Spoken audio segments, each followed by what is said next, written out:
Hello and welcome to the new format. This ban list is being implemented on December 15th, so we're going to be playing with the current format until then, just 2 days before my birthday. How exciting. No new skill changes, however. I think skills are in a good place right now. A lot of different skills are viable, so it's mostly just the cards, the deaths that are broken, so that's what this ban list aims to solve. So let's get into it. I already know what's on here, so nothing is going to be a surprise for me, but I'll try to go slowly as to keep the suspense. First, we have Invoked Cockatus being banned. This card was super polarizing.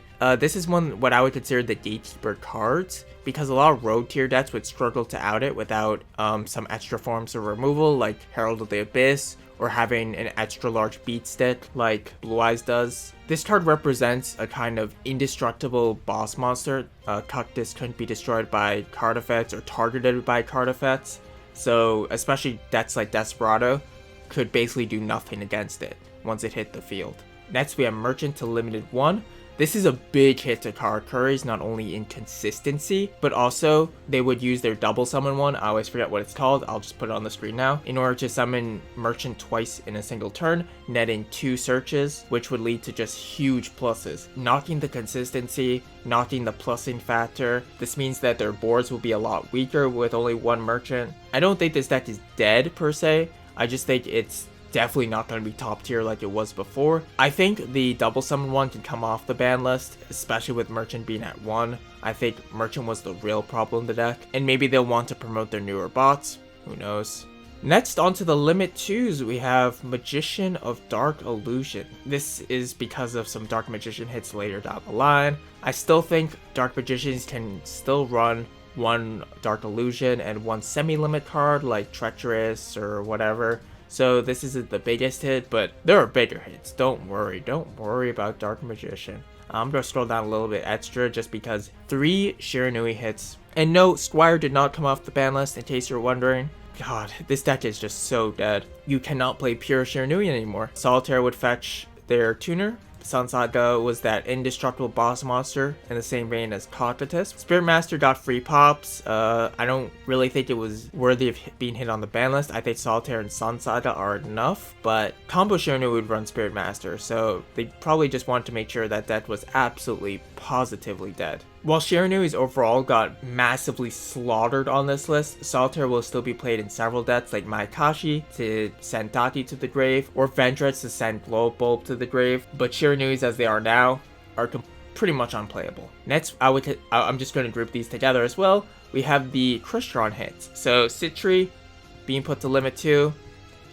Concerning the other Crystron hits from the previous ban list, we have Rion and Impact at limit 2.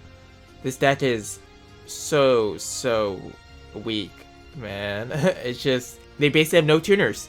As if that wasn't bad enough, we have Scrap Recycler being hit to limit 2. Not only does this hit Crystron's, which would send Solfafnir from the deck to the grave, but it also hits Desperado, this new variant of Desperado that's been popping up. I'll put up on the screen. That uses Machina Fortress and Super Team Buddy Force Unite in order to summon all sorts of machine type monsters like Desperado or Machina Fortress from the grave or the hand or whatever. Really good card, especially in Crystron's, which is why it was hit, but man, Janet's controller, a 1400, 1200 vanilla, a master of all powers and elements. This is one of the few Janet's monsters that can communicate with its companions.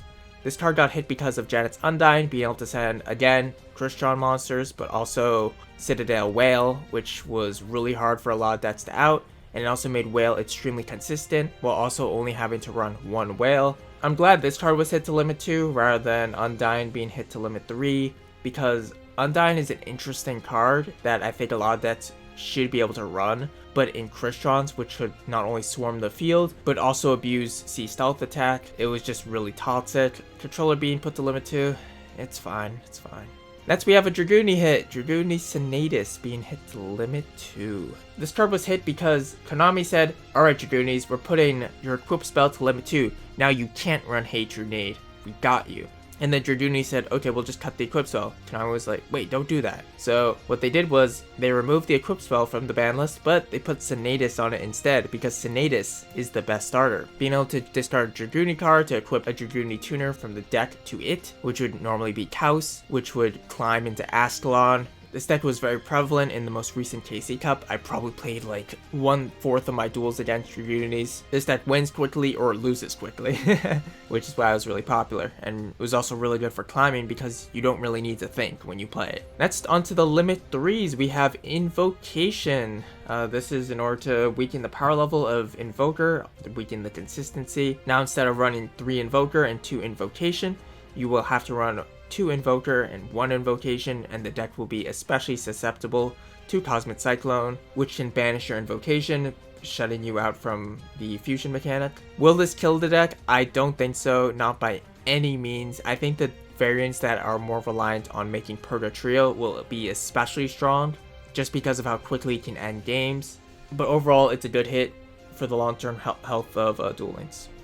Next, we have Fusion Reserve. This was hit in order to say, yeah, we really don't want you to search Invoker. You can still search Invoker with skills and things like that.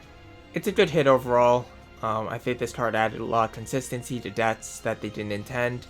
Next, we have Magician's Navigation. I'm going to scroll down a little more because we also have Magician's Rod at limit 3. The problem with Dark Magician is that it encouraged this kind of playstyle where you didn't really think. You really just played around your circle and your navigation to banish and lock your opponent out of the game. And I think Dark Magician has a lot more interesting support that we haven't gotten in Duel Links yet, that makes the deck more interesting and more fun to play. And by restricting these cards to limit 3, they can hopefully bring in these new support cards without fearing that it won't just improve the boring way to play. Because there are other ways of playing Dark Magician than just me Rod, me Circle, me Navigation, me Win. So I'm excited to see where Dark Magician goes from here, but for now, Dark Magician is definitely a lot weaker than it was previously. Next, we have Assault Armor to limit 3. This card is not relevant. Even at unlimited, it won't be relevant. So let's just play Favorite Hero if you really want to play a card similar to it. Next, no longer on the list, we have Lance. As I said before, Duel Links really just didn't want Dragunities to play the limit 2 cards, and Senatus accomplishes that, and Lance being off the list is perfectly fine. Next, we have Hero Shadow Scout.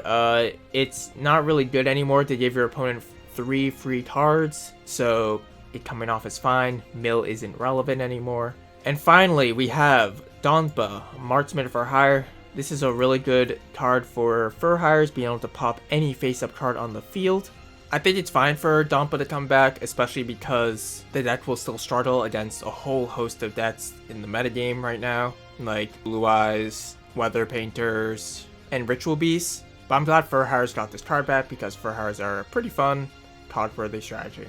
And that'll do it for the ban list. Overall, my thoughts are Christrons and Shirunuis were absolutely slaughtered on this ban list. Dark Magician took a big hit, but I think in the long run, they'll get some more interesting support to revitalize the deck, especially because it's an anime archetype.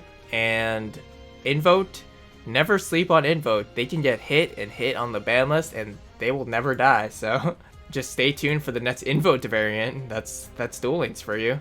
That'll do it for this video. If you enjoyed this kind of content, consider subscribing to the channel. And if you have any comments or questions, feel free to leave them down below. And I'll see you in the COG log that should be out later today.